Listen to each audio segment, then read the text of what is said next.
Picture this: the turn of the millennium, London. The Millennium Dome stands as a beacon of the new era, and inside it lies a treasure beyond imagination. The Millennium Star, a flawless 203-carat diamond, and a collection of 12 rare blue diamonds. Together, they're worth a staggering £200 million. This isn't just a collection of jewels.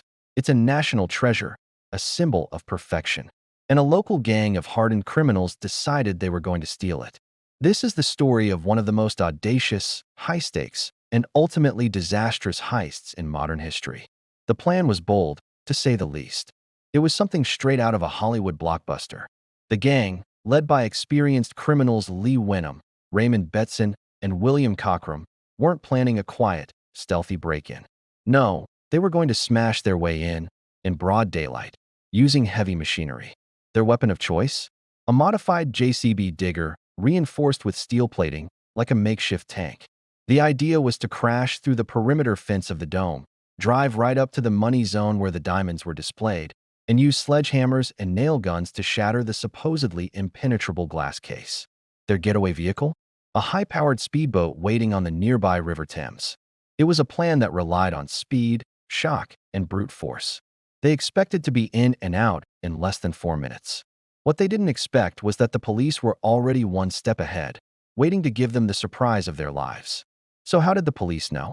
The story of this epic failure begins long before the heist itself. The Metropolitan Police's elite flying squad, a unit dedicated to tackling armed robbery, had been tracking this particular gang for months. They had received a tip-off about a major robbery being planned, but the details were scarce. They knew the key players, all of whom had long criminal records. The challenge was figuring out what their target was. The gang was professional and careful, using counter-surveillance techniques to try and shake off anyone following them. They communicated using coded language and frequently changed their plans. The police had to resort to old-school detective work combined with modern surveillance. They bugged the gang's cars and meeting places, listening in on their conversations. One key piece of intel came when they overheard the gang talking about a speedboat. This was a major clue. It meant the target had to be near the River Thames. The flying squad started compiling a list of all high-value targets along the river. Banks, armored car depots, and jewelry stores were all considered. But one location stood out: the Millennium Dome. It was right on the river. It housed an incredibly valuable prize, and its security, while appearing formidable, might seem like a challenge the gang would be willing to take on. The police even got a look at the gang's shopping list for the heist. It included sledgehammers, nail guns, body armor, and gas masks. They watched as the gang did reconnaissance, visiting the dome multiple times, posing as regular tourists. They even took a boat trip on the Thames to scope out the river escape route. Every move they made was being monitored. The police were building a detailed picture of the entire operation. They knew the who, the what, and the how. The only thing left was the when. As the date of the planned heist approached, the police knew they couldn't just arrest the gang beforehand. To secure a conviction for conspiracy, they needed to catch them red-handed, in the very act of trying to steal the diamonds. This led to an incredible decision. The police decided to let the heist begin. They would set a trap. But this wasn't just any trap. It involved replacing the real £200 million diamond collection with flawless replicas. The diamond company, De Beers, was brought in on the secret. Under the cover of darkness, the real Millennium Star and the blue diamonds were carefully swapped out. The gang would be risking their lives and liberty for a set of worthless fakes. On the day of the heist, November 7, 2000, the Millennium Dome was a stage set for a dramatic showdown. Over 100 police officers were hidden in and around the dome.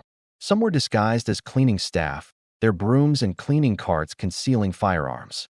Others were dressed as dome employees, ready to blend in with the chaos. A team of armed officers was positioned inside the diamond vault itself, right next to the display case. Snipers were positioned on the roof and in the gantries above. The entire area was a kill box, and the gang was about to drive right into it. Right on schedule, the roar of a JCB engine shattered the morning calm. The gang crashed the digger through the perimeter fence, just as they had planned. They drove it across the grounds towards the dome wall. From the river, the getaway speedboat, piloted by another gang member, raced towards the rendezvous point. Everything seemed to be going according to their script. They smashed through the side of the dome. the JCB tearing a massive hole in the building. Two of the robbers, armed with sledgehammers and smoke grenades, jumped out and ran towards the money zone. They threw smoke bombs to create confusion and obscure the view of CCTV cameras. They reached the armored glass cabinet and began hammering away at it. For a few frantic moments, it looked like their plan might actually work. They were hitting the glass with everything they had. But this is where their luck ran out. As the first robber raised his sledgehammer for another blow, the cleaning staff suddenly dropped their mops and drew their weapons. The hidden door to the vault burst open, and armed police swarmed out. From all sides, officers emerged, shouting, "Armed police!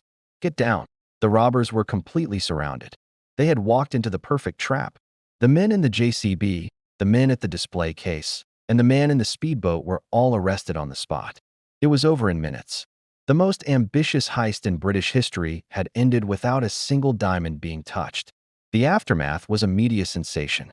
The images of the JCB crashed into the side of the dome, and the captured gang members were broadcast around the world. The trial that followed laid bare the sheer audacity of the plot and the brilliant police work that foiled it. The gang members were sentenced to long prison terms, with the leaders receiving up to 18 years.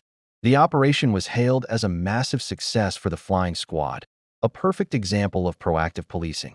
It showcased how intelligence, patience, and a bit of theatrical deception could defeat even the most determined criminals. Looking back, the Millennium Dome heist is a fascinating case study in crime and detection. The gang's plan was audacious, but it was also flawed. They underestimated the capabilities of the police and overestimated their own ability to stay off the radar. They were so focused on the physical act of the robbery, the smashing and grabbing, that they failed to consider the possibility that they were being watched from the very beginning. The police, on the other hand, played a perfect game of cat and mouse. They used the gang's own planning and reconnaissance against them, turning their strengths into weaknesses. The decision to swap the diamonds and let the heist proceed was a huge gamble, but it paid off spectacularly. It ensured that the criminals were caught in the act, leaving no doubt as to their intentions and guaranteeing long prison sentences. It was a bold move that sent a clear message to the criminal underworld. The flying squad is always watching. Today, the story serves as a thrilling real-life crime drama, a testament to the fact that sometimes the most elaborate plans can be undone by a single, well-placed secret. It's a reminder that for every would-be movie villain, there's often a team of dedicated detectives working in the shadows, ready to turn their blockbuster heist into a spectacular failure. Thanks for watching this deep dive into one of history's most incredible failed heists. If you enjoyed this story, make sure to hit that like button and subscribe for more true crime content. Let us know in the comments what other famous heists you'd like us to cover. See you in the next one.